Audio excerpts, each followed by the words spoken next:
I never expected a simple Friday evening to spiral into one of the darkest nights of my life. My name is Jasper, and I always believed I knew my girlfriend Luna completely.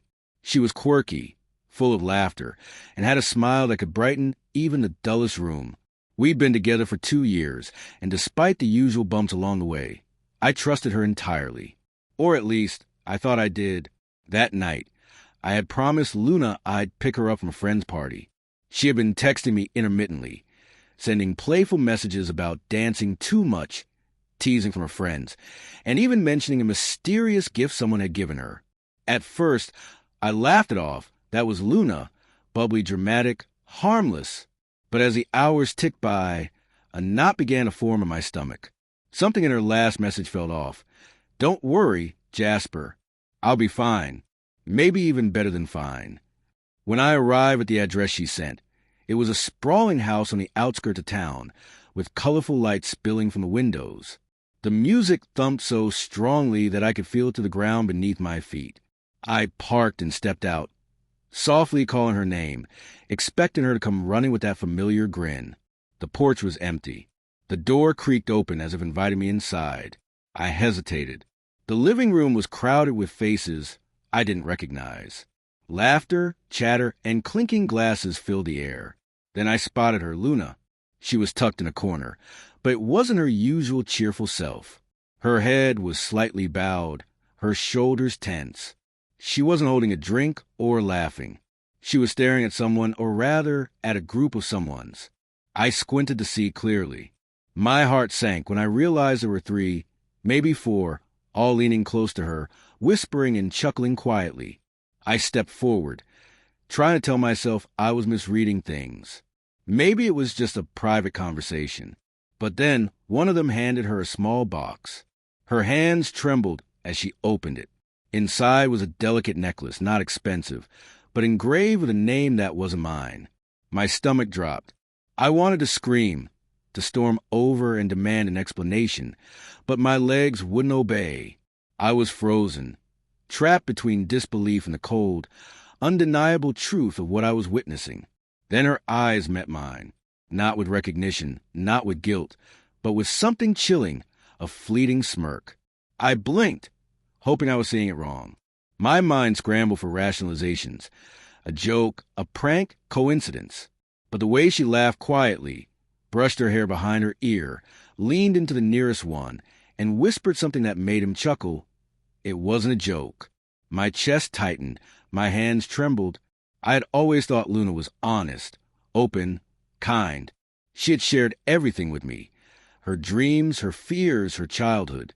But the walls I thought we had built together felt like fragile glass shattering in front of me. Betrayal clawed at me, and for the first time, I questioned everything I thought I knew about her. I forced myself to step closer, my voice trembling. Luna, I whispered. Her head snapped toward me, eyes wide, but not with fear or remorse. Confusion? Amusement? I couldn't tell.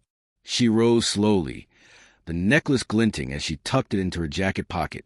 You came, she said softly, almost too casually. Yes, I managed to reply, my voice shaking. I came to get you. She hesitated. In that pause, my mind raced. Should I leave? Confront her? Walk away and never look back? Before I could act, she took my hand, cold, unfamiliar. Jasper, she said, her voice soft but heavy with an edge I hadn't heard before. I didn't expect you so soon. Her words hit me like a punch. I didn't expect it wasn't small talk. It carried an unspoken truth. Then she smiled. That smile, the one I'd always loved, now felt like a knife wrapped in silk. Who were you with? I choked out. Her lips curved faintly. Friends. Just friends. Nothing serious. Hollow words. I could see it in her eyes. The subtle avoidance. The glance toward the side of the room where they stood, laughing quietly among themselves. That was it. Reality crashing down. She wasn't lying. She was simply choosing which version of the truth to show me. And in that version, I didn't exist. My throat tightened. Rage, heartbreak, disbelief. Everything collided in a storm I couldn't contain. I wanted to scream, pull her aside, demand the truth. But I was paralyzed, rooted to the spot, watching her turn back to them.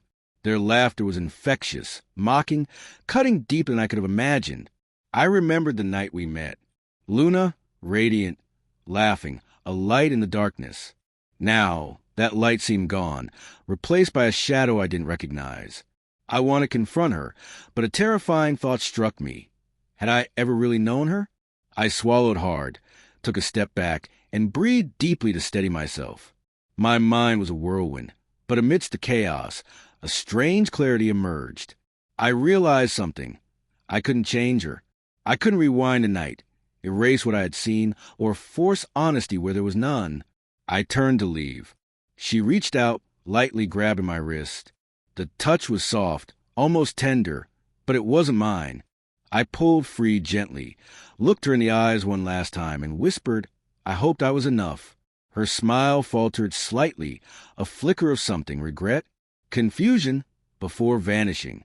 I didn't look back as I walked toward my car, leaving the music and laughter behind, replaced by the sound of my own heartbeat pounding in my ears. I sat in the car for a long moment, hands gripping the wheel, trying to process everything. My trust was shattered, but beneath the hurt was something I hadn't felt in hours. Relief. Not relief from leaving her, but relief in finally seeing the truth clearly. I drove home slowly, streetlights casting long shadows across the road. Memories of the past 2 years, laughter, late-night talks, promises, flooded my mind. I realized love isn't just smiles and shared moments. It's honesty, respect, presence. Without those, no amount of charm, playfulness, or quirky habits can fill the void. By the time I reached my apartment, my hands were steady, my chest lighter. I didn't know what the future held, or if Luna would ever explain herself. But for the first time that night, I felt something I hadn't felt in a long while. Freedom. Not freedom of revenge, not freedom of anger, but freedom to see clearly, to choose myself, and to know that some doors, once closed, are meant to stay closed. I got out of the car, climbed the steps, and as I reached my door, whispered to the empty street behind me, Goodbye, Luna. For the first time, it didn't sting. Heavy, yes, but real. And in reality, there is no greater shock, no deeper thrill, than waking up from an illusion you once called love.